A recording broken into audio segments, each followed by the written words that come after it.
Good morning student. मैं ममता शर्मा आदर्श बाल निकेतन उच्च माध्यमिक विद्यालय में हिंदी अध्यापिका आप सभी बच्चों का हिंदी ऑनलाइन क्लास में हार्दिक स्वागत करती हूँ। आशा है सभी बच्चे अपनी एग्ज़ाम की तैयारी कर रहे हैं। कल आपका इंग्लिश का पेपर है, आपकी तैयारी है वो कंप्लीट हो चुकी होगी। आपने तैयारी है वो बहुत अच्छे ढंग से करी होगी और कुछ समझ में नहीं आया है तो आप संबंधित अध्यापक से पूछ सकते हैं। मैं बार बार आप लोगों से कह रही हूँ कि कोई भी बात किसी भी सब्जेक्ट में कोई भी प्रॉब्लम हो तो आप संबंधित अध्यापक के विषय से पूछ सकते हैं, तो आपकी सारी समस्या है वो हल हो जाएगी।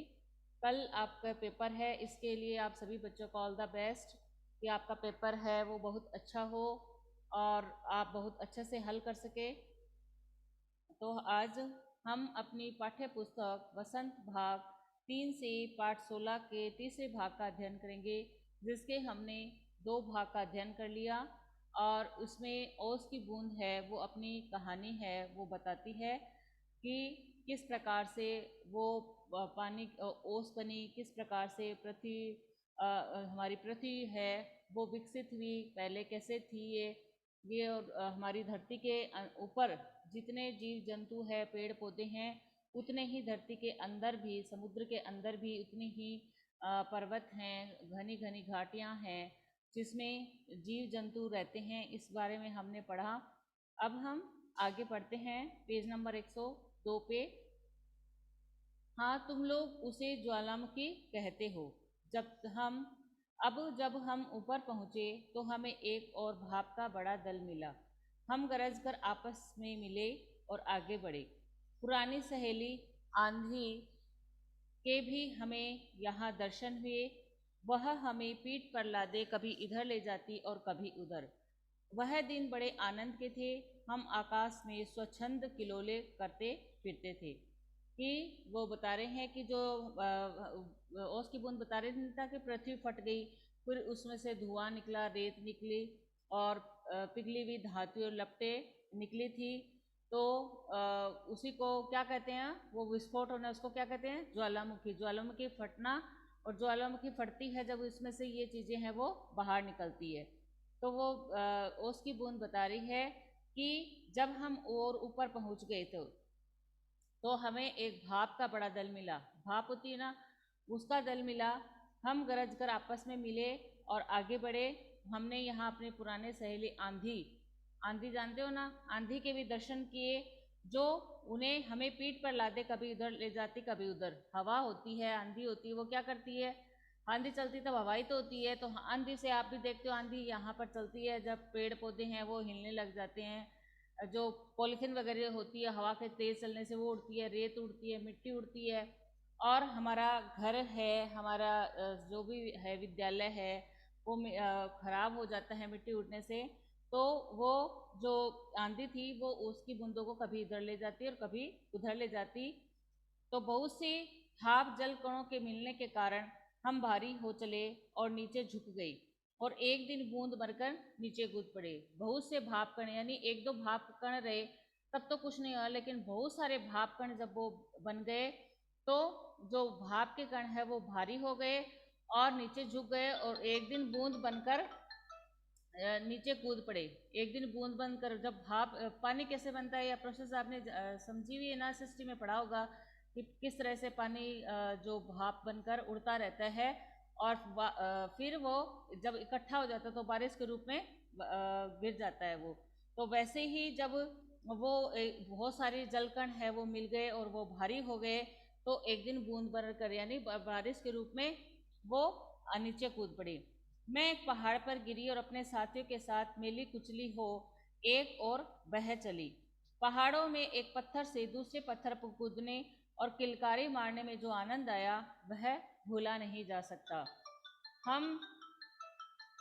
हम एक बार बड़ी ऊंची शिखर पर से कूदे और नीचे एक चट्टान पर गिरे। बेचारा पत्थर हमारे प्रहार से टूटकर खंड खंड हो गया। यह जो तुम इतनी रेत देखते हो, पत्थरों को चबा चबा कर हम ही बनाते हैं। जिस समय हम मौज में आते हैं तो कठोर से कठोर वस्तु हमारा प्रहार है वो सहन नहीं कर सकती। एक बार वो कह रही है कि हम एक बड़ी ऊंची शिखर पर से कूदे, यानी ऊंचे शिखर पर थे, वहां से कूदे तो किस पे गिरे, वो चट्टान पर गिरे। तो बेचारा पत्थर हमारे प्रहार से टूट कर खंड हो गया। जो पत्थर था वो उतने ऊंचाई से कूदे, उतने संख्या में थे, तो उसके प्रहार से जो पहाड़ है, वो जो पत्थर है वो टूटकर उसके कई भाग हो गए। यह जो तुम इतनी रेत देखते हो, पत्थरों को चबा चाकर हमें बनाते हैं, कि तुम जो रेत देखते हो पत्थरों को चबा चबा कर हमें बनाते हैं, यानी जो पत्थर होते हैं वो क्या होते हैं, पानी रहता है, पानी में धीरे धीरे क्या होगा कि वो खोखला हो जाता है और फिर उसकी रेत बन जाती है। ये किसकी बनती है, जो चट्टानों से निकले हुए अब जो पत्थर आते हैं, जो हल्के रहते हैं, जो खोखले रहते हैं, वो पत्थर हो जाते हैं। जिस समय हम मौज में आते हैं, कठोर से कठोर वस्तु हमारा प्रहार सहन नहीं कर सकती। वो कह रहे हैं कि जिस समय हम मौज में आते हैं, यानी वेग से कोई भी चीज आए तो उसका जो प्रहार है वो सहन नहीं कर सकती। आप देखते हो कि अत्यधिक बारिश से जो पहाड़ होते हैं वो भी दरक जाते हैं, दरक जाते हैं ना, ऐसे सुनते हैं हम, बद्रीनाथ में ऐसा हो गया, उत्तराखंड में ऐसा हो गया, पहाड़ के पहाड़ टूट जाते हैं, तो वो उनको सहन नहीं कर पाते और जो उनके प्रहार को, और वो खंड खंड हो जाते हैं। हमने विजयों से उन्मुख होकर हम लोग इधर उधर बिखर गए। मेरी इच्छा बहुत दिनों से समतल भूमि देखने की थी, इसलिए मैं एक छोटी धारा में मिल गई। अपने विजयों से उन्मत्त होकर, यानी विजय जब सबको मिलती है एक तो सभी खुश होते हैं, तो वो भी उनकी हार नहीं हुई थी, उनकी विजय हुई थी, इसलिए वो उनसे उन्मुख हो गए थे, प्रसन्न हो गए थे और वो इधर उधर बिखर गए। और उसकी ओस की बूंद की क्या इच्छा थी कि बहुत दिनों से उनकी समतल भूमि देखने की थी, इसलिए मैं एक छोटी सी धारा में मिल गई, जो पानी की धारा होती है उसमें मिल गई। वो ओस की बूंद की क्या इच्छा थी, अंडरलाइन कर लो, मेरी इच्छा बहुत दिनों से समतल भूमि देखने की थी। ओस की बूंद की इच्छा क्या थी, बहुत दिनों से समतल भूमि देखने की थी। सरिता के वे दिवस बड़े मजे के थे। हम कभी भूमि को काटते, कभी पेड़ों को खोखला कर उन्हें गिरा देते। बहते बहते मैं एक दिन एक नगर में पहुंची। मैंने देखा कि नदी के तट पर एक ऊंची मीनार में से कुछ काली काली हवा निकल रही है। मैं उत्सुक हो उस देखने को क्या बढ़ी कि अपने हाथों दुर्भाग्य को न्योता दिया। जो ही मैं उसके पास पहुंची, अपने और साथियों के साथ एक मोटे नल में खींच ली गई। कई दिनों तक मैं नल नल घूमती फिरी। मैं प्रति क्षण उसमें से निकल भागने की चेष्टा में लगी रहती थी। भाग्य मेरे साथ था। बस एक दिन रात को समय में ऐसे स्थान पर पहुंची जहां नल टूटा हुआ था। मैं तुरंत उसमें होकर निकल भागी और पृथ्वी में समा गई। अंदर ही अंदर घूमते घूमते इस बेर के पेड़ के पास पहुंची। वह रुकी, सूर्य निकल आए थे। बस मैंने कहा, हाँ, अब मैं तुम्हारे पास नहीं ठहर सकती। सूर्य निकल आए हैं, तुम मुझे रोककर नहीं रख सकती। वह ओस की बूंद धीरे धीरे घटी और आंखों से ओझल हो गई। ओस की बूंद होती है, वो सूर्य जब निकलता है तो उसे पिघल जाती है और वो गायब हो जाती है। आप सर्दियों में देखते हो कि पेड़ पौधों पे आपको ओस की बूंद मिलेगी, तो वो जैसे ही सूर्य भगवान निकलते हैं, वो ओस की बूंद है वो गायब हो जाती है, क्योंकि वो पिघल जाती है। तो वो ओस की बूंद बता रही है कि एक दिन हम कभी भूमि को काटते, कभी पेड़ों को खोखला कर देते हैं। कि ओस की बूंद बता रही है कि हम भूमि को भी काटते हैं और पेड़ होते हैं उनको भी खोखला करते हैं। और बहते बहते मैं एक दिन एक नगर में पहुंच गई। कि फिर मैं बहती बहती कहाँ पहुंच गई, एक नगर में। तो मैंने देखा कि नदी के तट पर एक ऊंची मीनार में से कुछ काली काली हवा निकल रही थी। कि ये कोई नदी का तट था और वहां पर कोई एक ऊंची मीनार थी, उसमें से काली काली हवा निकल रही थी। तो वो उसको देखने के लिए आगे बढ़ी। तो आगे बढ़ी तो दुर्भाग्य से क्या हुआ कि जैसे ही वो उसके साथ पहुंची है, तो वो अपने साथियों के साथ एक मोटे नल में खींच ली जाती है। यानी वो वहां घूम रही थी, तो कोई वो क्या होगी, मीनार में से धुआं निकल रहा, कोई कोई चिमनी वगैरह होगी या क्या होगी, तो वो एक मोटे नल में चली जाती है। फिर कुछ दिनों तक वह नल नल में घूमती फिरती रहती है।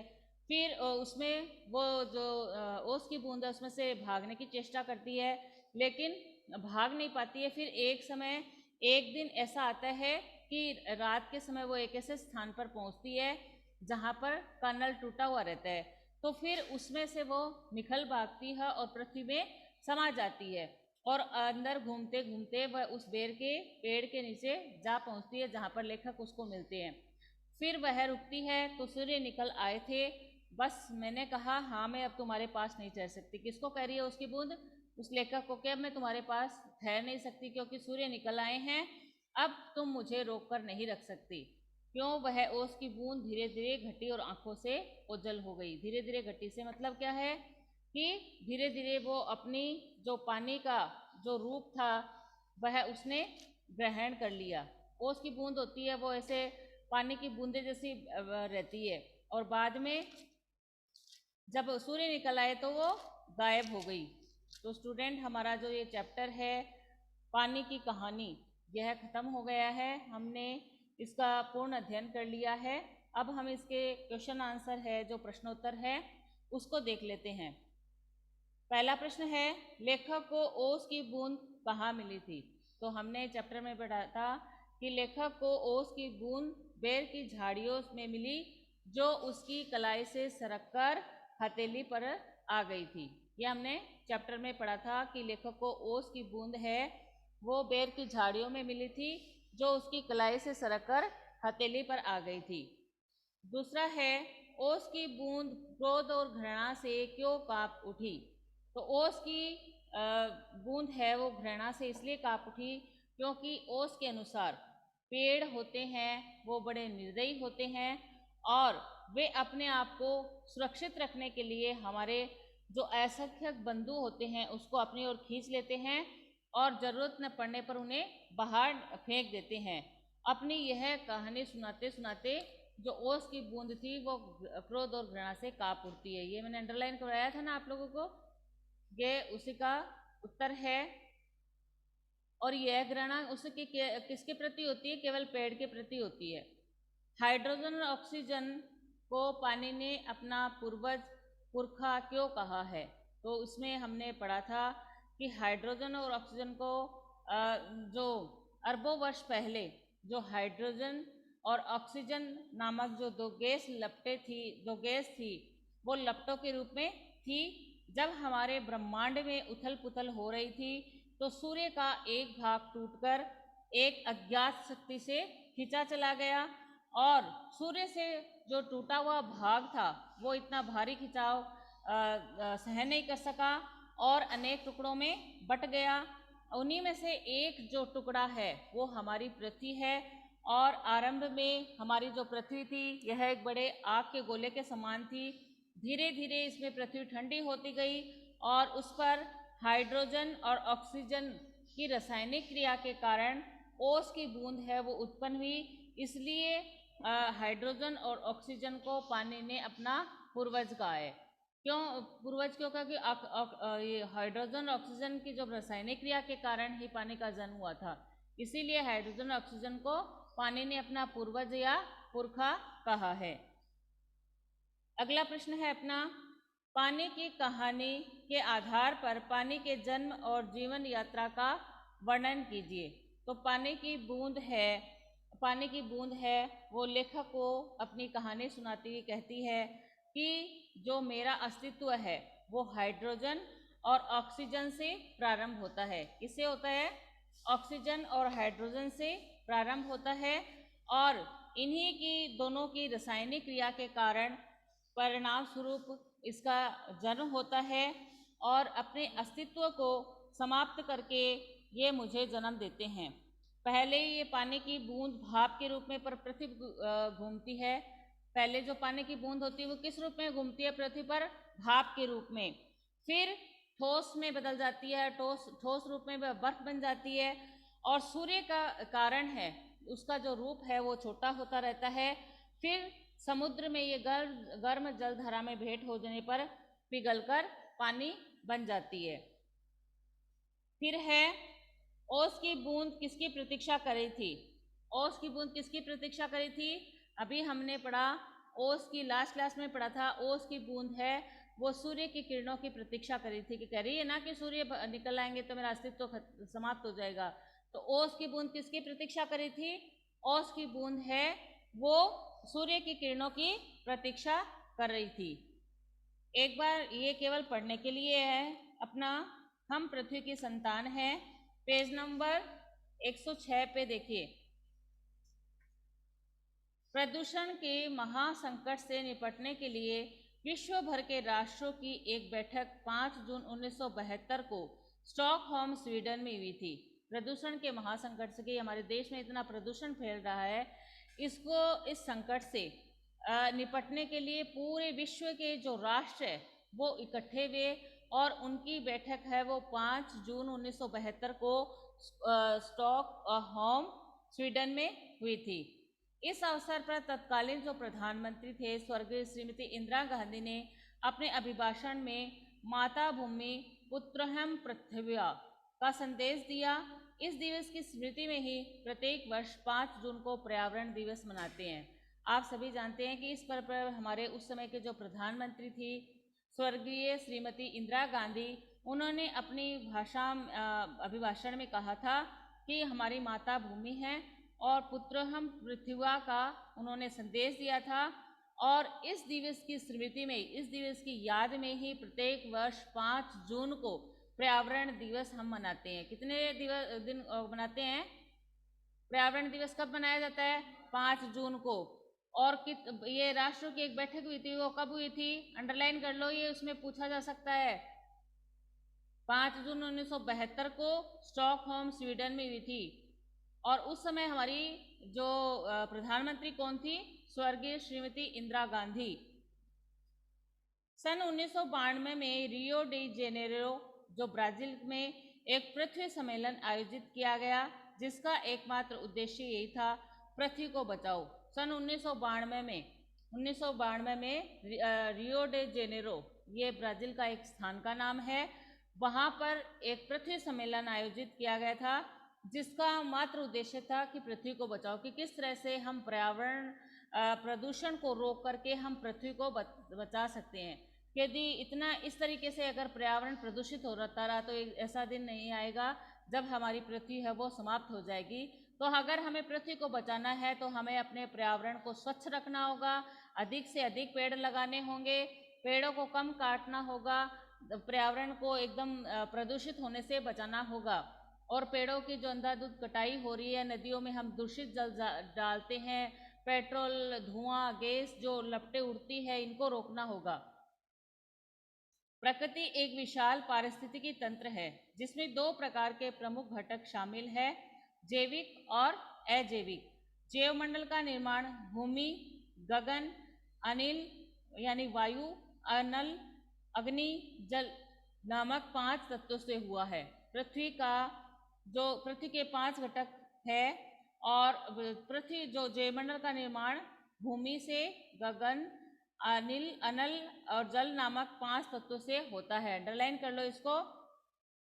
जिसमें हम छोटे बड़े एवं जैव अजैव विविधताओं के बीच रहते आए हैं। इसमें पेड़ पौधों एवं प्राणियों का निश्चित सामंजस्य और सह अस्तित्व है, जिसे समन्वयात्मक रूप में जिसे पर्यावरण के विभिन्न अवयव कहते हैं। पर्यावरण शब्द परि और आवरण इन 2 शब्दों के योग से बना है। पर्यावरण शब्द किन 2 शब्दों से मिलकर बना है? परि प्लस आवरण। परि और आवरण इन 2 शब्दों से मिलकर बना है। परि और आवरण का सम्यक अर्थ है वह आवरण जो हम चारों ओर से ढके हुए हैं, आवृत किए हुए हैं। परि और आवरण का सम्यक अर्थ क्या हुआ?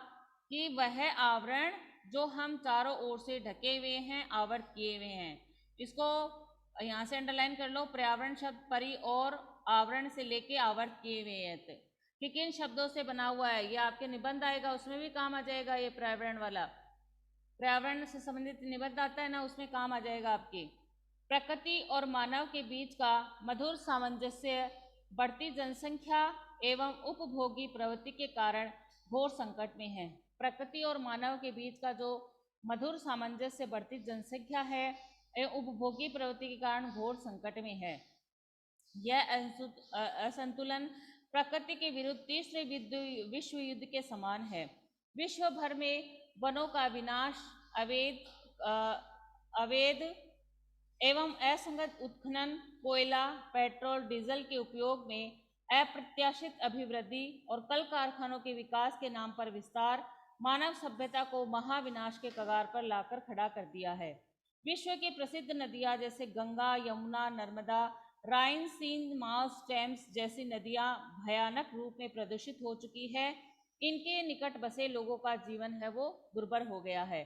कि यह असंतुलन है, जो यह असंतुलन हो गया हमारी प्रकृति और मानव, ये जो हमारी प्रकृति के विरुद्ध, तो उसमें यह तीसरे विश्व युद्ध के समान है। दो तो विश्व युद्ध हो चुके और ये पृथ्वी का जो संतुलन है, प्रकृति का जो असंतुलन है, यह है तीसरे विश्व युद्ध के समान है। इसमें क्या हो रहा है, विश्व भर में वनों का विनाश हो रहा है, वन अधिक से अधिक काटे जा रहे हैं, अवैध खनन उत्खनन हो रहे हैं, कोयला और पेट्रोल डीजल इनका उपयोग ज़्यादा से ज़्यादा हो रहा है, कल कारखानों के नाम पर इनका नया विस्तार होता जा रहा है और गंदगी फैलती जा रही है।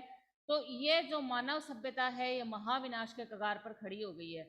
अगर इतना पेट्रोल इस्तेमाल करेंगे, इतने कल कारखानों से धुआं निकलेगा, तो हमारा पर्यावरण है पूरी तरह से प्रदूषित हो जाएगा और एक दिन हम महाविनाश के गर्त में चले जाएंगे। और हमारी जो गंगा यमुना नदियां हैं जिसे हम पवित्र मानते हैं और ये ऐसे कहते हैं कि इनसे हमें मोक्ष की प्राप्ति हो, तो ये भी प्रदूषित हो जाएगी, तो फिर हमारा जीवन है वो दुर्भर हो जाएगा।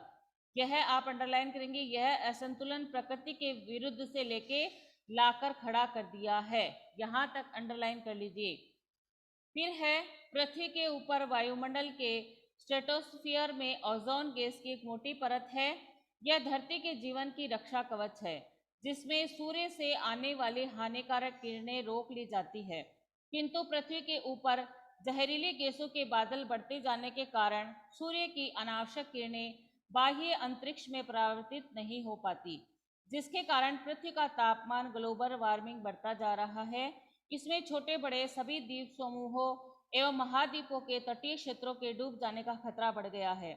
इसे ग्रीन हाउस प्रभाव कहते हैं। ग्रीन हाउस प्रभाव किसे कहते हैं?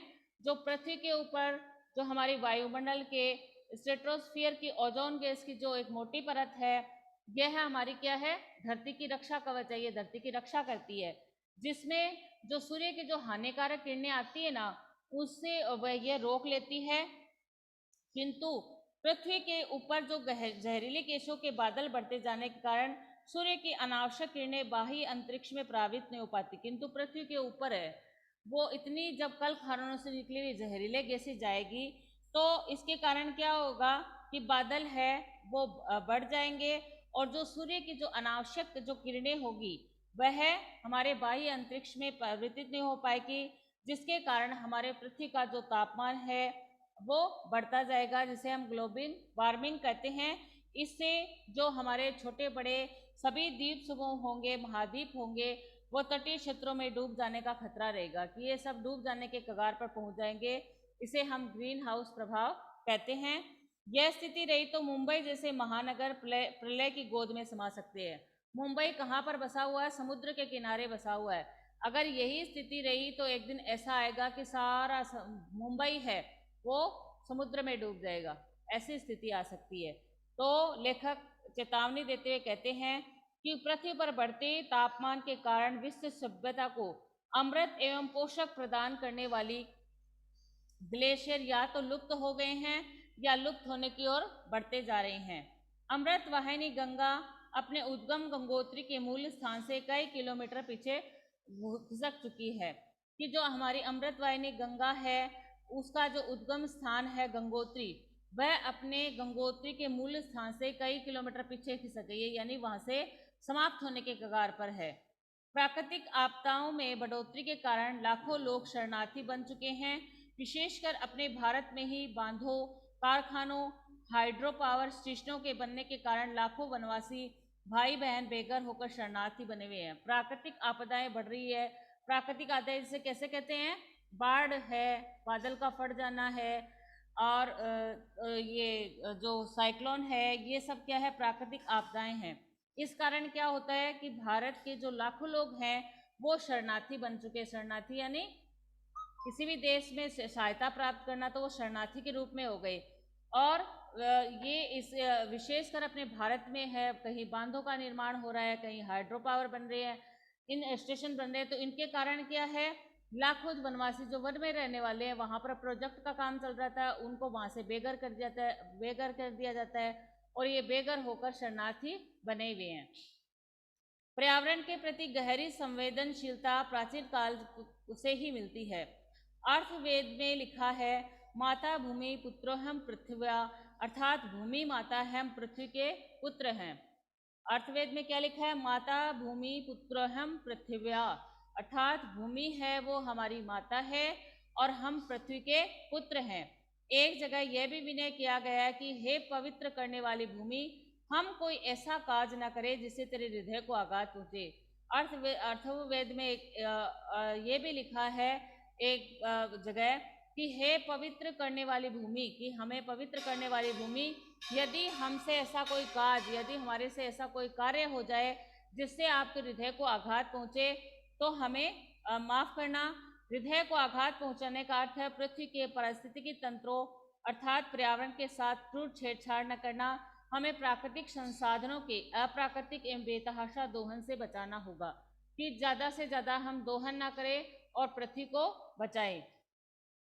आज आवश्यकता इस बात की है कि विश्व के तमाम राष्ट्र जलवायु परिवर्तन के गंभीर खतरे को लेकर आपसी मतभेद भुला अपनी अपनी जिम्मेवारी ईमानदारीपूर्वक निभाए, ताकि समय रहते सर्वनाश से उबारा जा सके। कि आज आवश्यकता किस बात की है, आज आवश्यकता इस बात की है कि पूरे विश्व के जो तमाम राष्ट्र हैं वो सारे एक जगह मिल जाए और जलवायु के जो खतरे हैं उन पर गंभीर विचार करें और उन्हें किस प्रकार से रोका जाता है इसके लिए वो प्रयास करें। महाविनाश से निपटने के लिए सामूहिक एवं व्यक्तिगत प्रयासों की जरूरत है। महाविनाश से, कि हमारी पृथ्वी है ये महाविनाश से बचाए, इसके लिए हमें सामूहिक यानी सबको मिलकर और व्यक्तिगत यानी खुद अकेले को भी प्रयास करने होंगे। इस दिशा में अनेक आंदोलन हो रहे हैं। अरण्य रोदन के बदले अरण्य संरक्षण की बात हो रही है। सचमुच हमें आत्मरक्षा के लिए पृथ्वी की रक्षा करनी होगी। भूमि माता है और हम पृथ्वी की संतान, इस कथन को चरितार्थ करना होगा। कि अगर हमें अरण्य रोदन, अरण्य यानी क्या होते हैं, वन, कि इनको रोदने के बदले हमारे वनों के संरक्षण करना चाहिए। हमें वनों को काटना नहीं चाहिए, उनको कोई काट भी रहा है तो उनको रोकना चाहिए। और हमें अपनी आत्मरक्षा के लिए, सबको अपनी आत्मरक्षा के लिए पृथ्वी की रक्षा करनी चाहिए, क्योंकि भूमि हमारी माता है और हम पृथ्वी की संतान हैं। इस कथन को अगर हमें चरितार्थ करना है तो हमें पृथ्वी को बचाना होगा। तो स्टूडेंट, हमारा जो ये पाठ है 16 ये समाप्त हो गया है। हमने इसके प्रश्नोत्तर भी हल कर लिए हैं। अब इसमें से आपको कोई दिक्कत है तो आप पूछ सकते हैं। कोई दिक्कत है? Thank you, have a nice day.